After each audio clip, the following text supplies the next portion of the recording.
What's up, oneChurch.tv? Pastor Carlo here. Just want to share you another encouragement. I am encouraged by how you have been the church, how you are loving your neighbor well, being for Clarksville. Even though we may not be able to physically gather, I'm just loving seeing you all step up and support Manna Cafe here locally, and just supporting your neighbor and of course, supporting everyone dealing with this current crisis through your prayers, through your love and support. So thank you for that. I want to share with you just a little bit from one of my favorite Psalms. The Psalms were the ancient songbook of the Israelite people, the found in the Hebrew scriptures, the Old Testament. The Psalms are actually more quoted in the New Testament than any other part of the Old Testament. So the Psalms are used all throughout the teachings of Jesus and Jesus's followers in the New Testament. They're constantly referring to this book. Great book. I encourage you to dig into the Psalms if you haven't, for encouragement. And these songs are really prayers if you really get down to the nuts and bolts of what are they all about. And this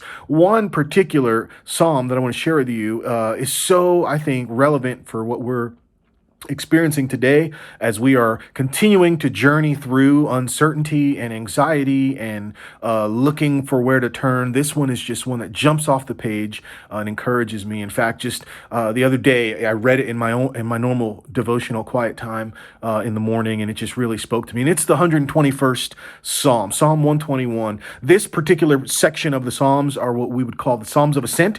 And so these were the songs that the pilgrims would sing as they were taking a pilgrimage to Jerusalem, where the Hebrew temple was, as they were going to worship the God of Abraham, Isaac, and Jacob. They would sing these songs as they moved uphill towards the location where Jerusalem was. And I just love this psalm. Here's what it says. I'm going to read off my screen. It says, "I will lift up my eyes to the hills. From where does my help come?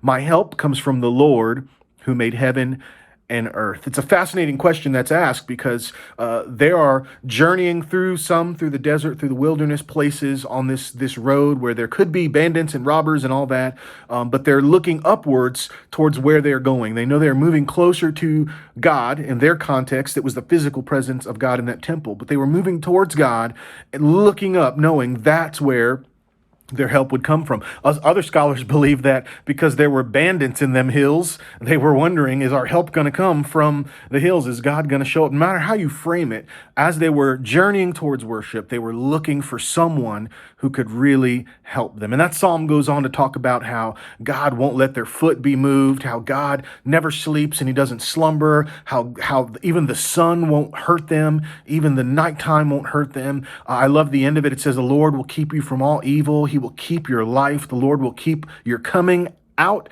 and you're going out and you're coming in for this time forth and forevermore." It's just a great promise that our help and our hope is found in God. I've heard several Christian leaders say this, and so I don't want to quote the wrong person, but essentially what they've said is our help may come from the government, and our help may come from stimulus packages, and our help may come from the great medical professionals that are helping us in this crisis, but our hope is always in the Lord. And I think that's an okay process to have. The ultimate source of our help and our hope is in the God who created heaven and earth, created you and I fearfully and wonderfully. And his plans are bigger and his ways are bigger. And like we said in previous devotionals, we don't want to ask why. We just want to continue to focus on the what. So wherever you're at right now, heading into this weekend, potentially again of just being isolated in your house with nowhere to go, I would just encourage you, go to the Lord, look up to him. You can do that practically through digging into his word. Spend less time watching the news this weekend. Spend less time